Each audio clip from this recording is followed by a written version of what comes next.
Bienvenue au guide d'installation de Tension Control Bolts ou TCB.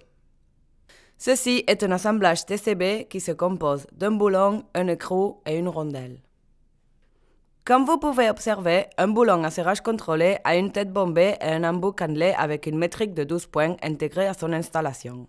Il n'y a pas besoin de faire un décapage à l'acide ni d'utiliser des lubrifiants.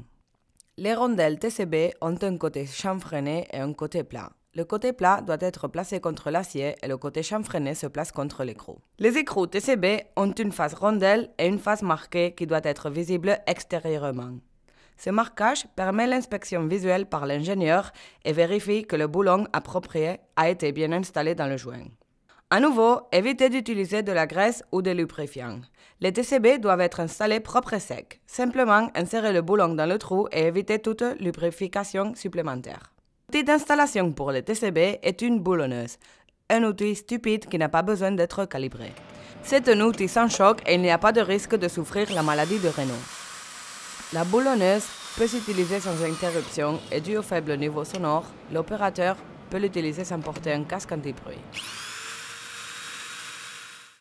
Dans cette platine d'assemblage, les TCB vont s'insérer à travers les trous pour aligner l'acier, rondelles et écrous correctement orientés et les écrous serrés à la main. Quand tous les boulons ont été serrés à la main, on peut commencer avec les deux étapes de serrage. La première étape est pour arriver à un couple d'approche qui est d'au moins 75% de la valeur finale. Le principe directeur est de commencer à installer les boulons en séquence de la partie la plus rigide vers la partie la moins rigide, en regroupant l'acier. En tant qu'opérateur, on peut écouter un changement dans le ton de la boulonneuse quand le couple d'approche va être atteint. Lâchez le bouton de démarrage et le moteur reculera.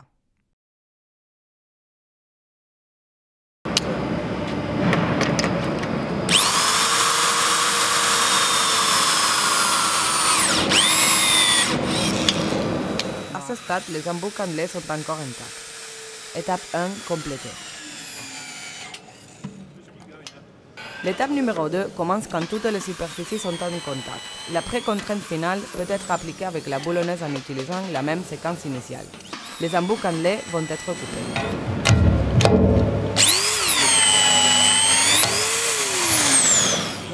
L'inspection visuelle qui suit la coupe des embouts cannelés vous assure que la pré-contrainte a été atteinte.